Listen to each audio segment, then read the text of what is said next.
malam, karena sudah malam. Oke, kali ini kita mau ngomongin soal cetakan. Cetakan itu buat saya ada dua, terbuka dan tertutup. Ini contoh cetakan terbuka.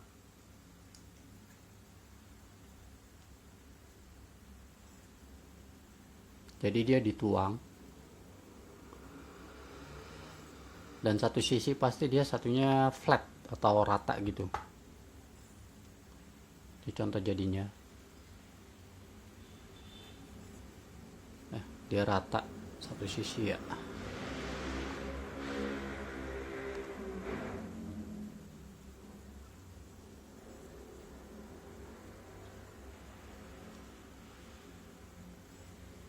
Kok buram ya?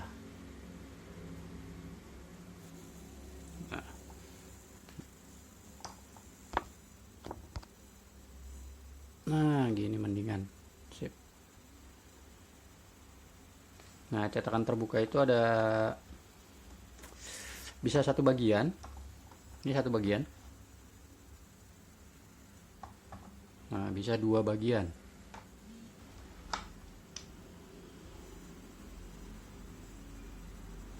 Di dua bagian.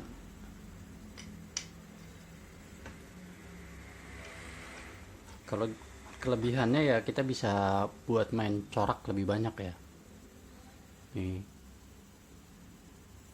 ekornya. Ini semua bukan diwarnain ya.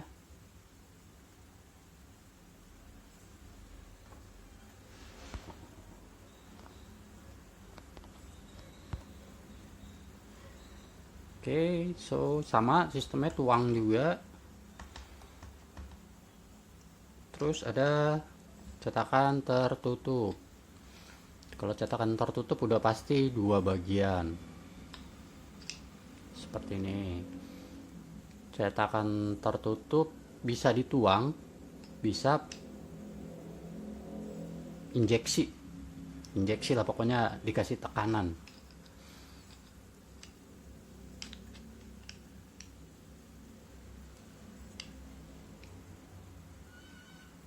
Dia hasilnya jadi lebih bulat ya, lebih penuh gitu, nggak ada yang rata, bulat ya.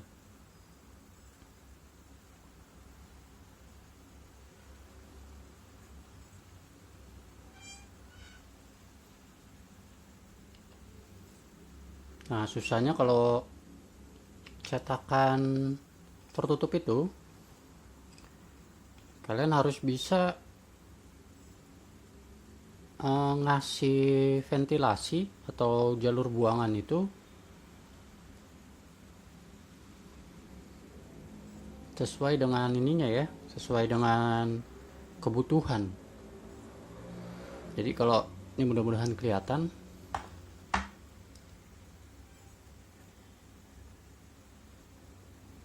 Nah, di sini kaki ya. Ini standar lah. Kayak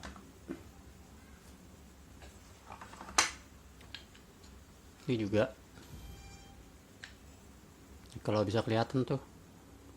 1, 2. Di ekor standar lah ya. Nah, yang saya maksud sesuai kebutuhan adalah ini kayak gini nih ya. Ini kan ekornya tebel ya. Ini sama nih. Ini dari master yang sama.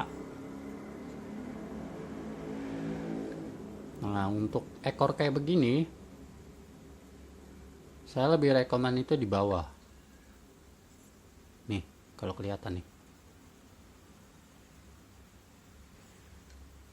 Kenapa? Supaya jadi dia ngisi dulu, baru kebuang, baru keluar dia. Jadi ekornya ngisi penuh dulu, baru keluar. Nah, kalau di tengah kayak begini, nih, itu untuk yang segede ini gitu ya, ekornya yang segede segini, dia keburu kebuang dulu, kebuang banyak baru bisa keisi. Nah, kalau yang di sini keisi dulu baru kebuang, keisi semuanya gitu ya, kebentuk semuanya.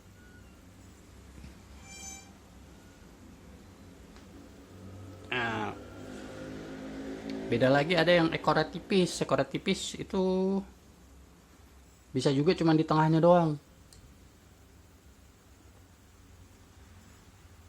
Ini ekornya tipis. Itu udah cukup lah, udah cukup. Bentar ya. Mana itu dia?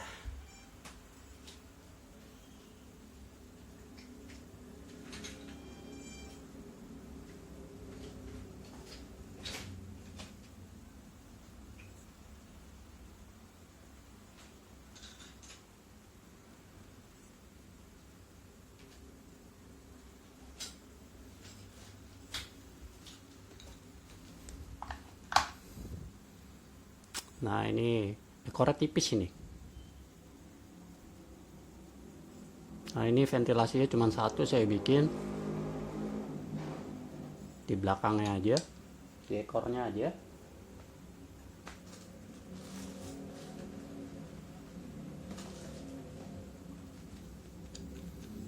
Nah ini hasilnya.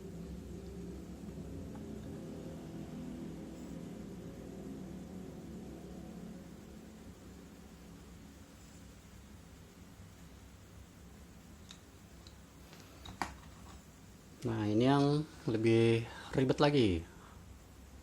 Tuh sampai ada banyak nih kalau kelihatan.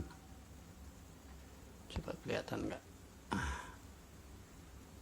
Oh iya, sama satu lagi kalau kalian bikin ventilasi usahain di ujung-ujung sini ya.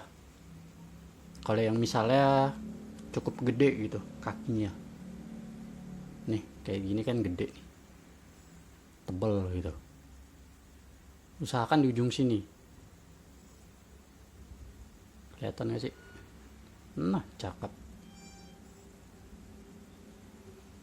Jadi dia keisi dulu, baru kebuang. Nah, semakin masternya semakin rumit gitu ya, ventilasinya juga pasti makin banyak juga. Ini saya taruh di sini satu, sini lagi. Nah, kalau ini sih percobaan. Sini. Ini saya percobaan saya buat nyari ventilasi yang cocok. Sampai saya bolong-bolongin tuh. Jadi ini kenapa saya bolongin sini? Ini hasilnya nih.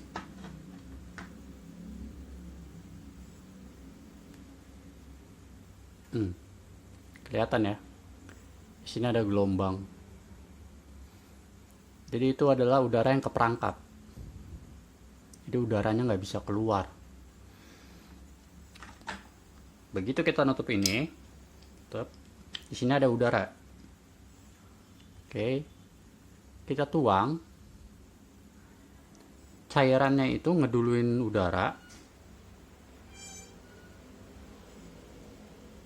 Udaranya itu di atas. Ini kan ada dua sisi ya. Jadi cairannya lewat bawah, udaranya di atas. Begitu kita isi, terus begitu saya isi, terus saya injek lah, saya kasih tekanan. Nah si udaranya ini nggak bisa keluar, jadilah seperti ini. Oke.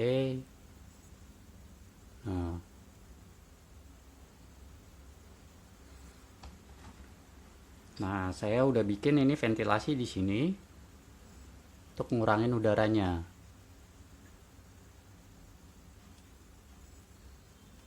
Tapi itu masih kurang. Ya udahlah, akhirnya dibor aja di sini nih. Kalau kelihatan silau. Nah, iya.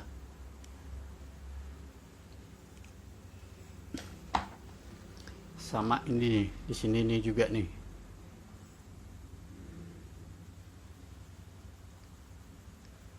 Saya bor.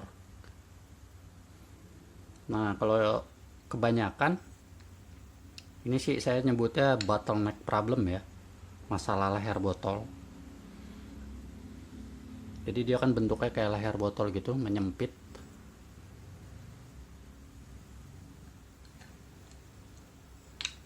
Nih, dia menyempit nih. Ya, bottleneck problem. Ini juga nih.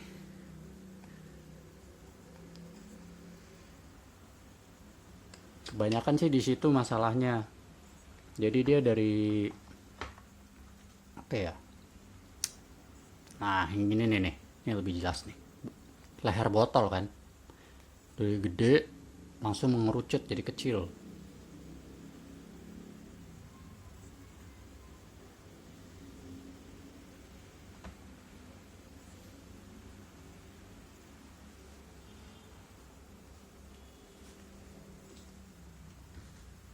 Nah, ini ada juga nih yang cacing yang simpel, ventilasinya cuma di bawah doang nih.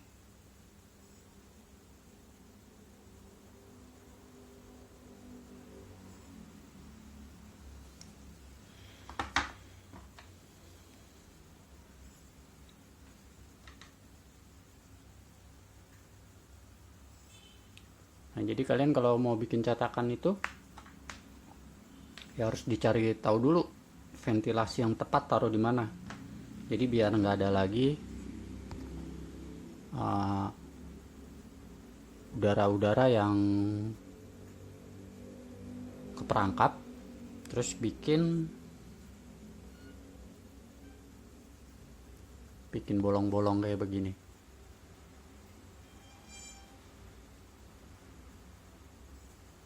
Oke.